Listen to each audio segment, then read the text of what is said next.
Good morning to all. Welcome to PPS 7th class. Today I am going to explain you chapter 2 हार की जीत. इस कहानी के लेखक हैं सुदर्शन. माँ को अपने बेटे और किसान को अपने लहलहाते खेत देखकर जो आनंद आता है वही आनंद बाबा भारती को अपना घोड़ा देखकर आता था. भगवत भजन का अर्थ है भगवान की उपासना या भजन से जो समय बचता वह घोड़े को अर्पण हो जाता. अर्पण का अर्थ है अर्पित करना या देना. वह घोड़ा बहुत ही सुंदर और बलवान था. उसके जोड़ का घोड़ा सारे इलाके में ना था. बाबा भारती उसे सुल्तान कहकर पुकारते. अपने हाथ से खरहरा करते. खरहरा लोहे की कंघी जिससे घोड़े के शरीर का मैल साफ किया जाता है.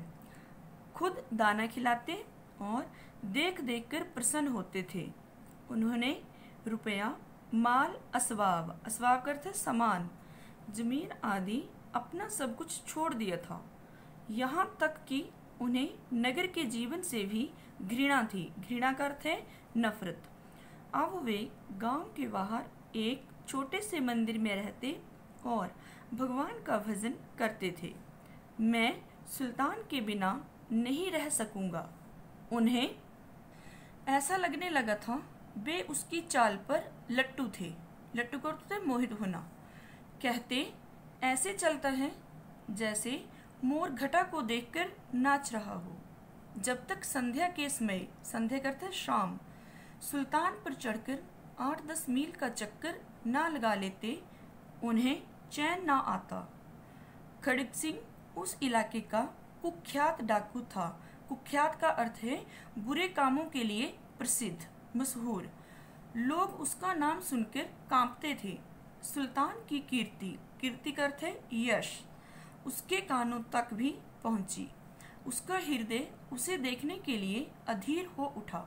अधीर का अर्थ है बेचैन. वह एक दिन दोपहर के समय बाबा भारती के पास पहुंचा और प्रणाम करके बैठ गया. बाबा भारती ने पूछा, खड़ग सिंह क्या हाल है?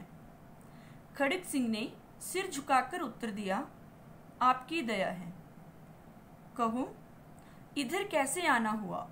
सुल्तान की चाह खींच लाई. विचित्र जानवर हैं, देखोगे तो प्रसन्न हो जाओगे.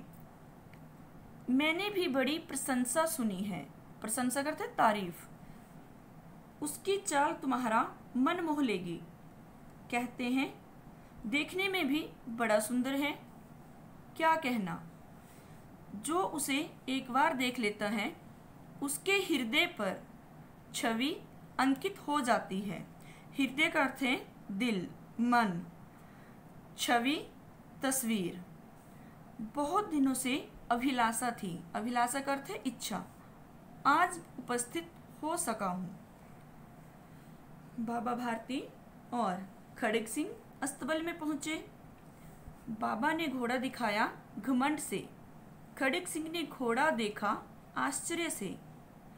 उसने सहस्त्रों घोड़े देखे थे. सहस्त्रों थे हजारों, परंतु ऐसा बांका घोड़ा, बांका मीन सुंदर, उसकी आंखों से कभी न गुजरा था. सोचने लगा भाग्य की बात है, ऐसा घोड़ा खड़ग सिंह के पास होना चाहिए था. इस साधु को ऐसी चीजों से क्या लाभ? कुछ देर तक आश्चर्य से खड़ा रहा. आश्चर्य से, हैरानी से. उसके हृदय में हलचल होने लगी.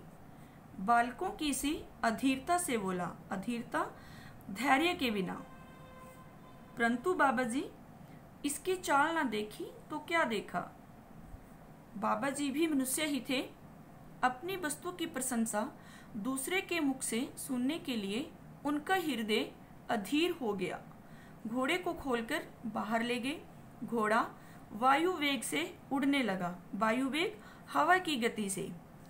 घोड़े की चाल देखकर खड़ग सिंह के हृदय पर सांप लौट गया. सांप, हृदय पर सांप लौटना मुहावरा जिसका अर्थ है जलन होना. वह डाकू था और जो वस्तु उसे पसंद आ जाए उस पर वह अपना अधिकार समझने लगता था।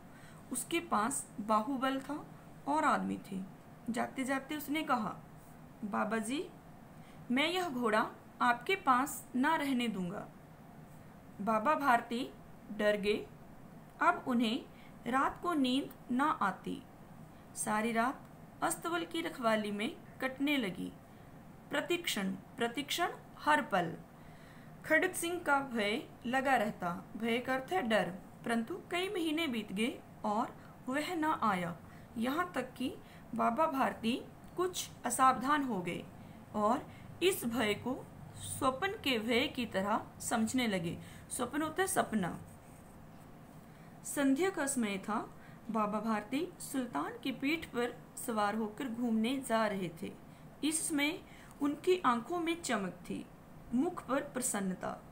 कभी घोड़े के शरीर को देखते, कभी उसके रंग को, और मन ही मन में फूले न समाते थे। फूला न समाना मुहावरा है जिसका अर्थ है बहुत प्रसन्न होना। सहसा एक ओर से आवाज आई। सहसा करते अचानक। ओ बाबा, इस कंगले की सुनते जाना। कंगले का अर्थ है grieve.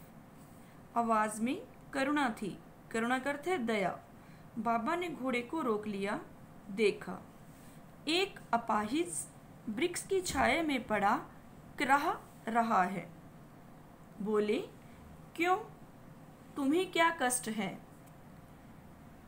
I hope you understand very well. Have a nice day.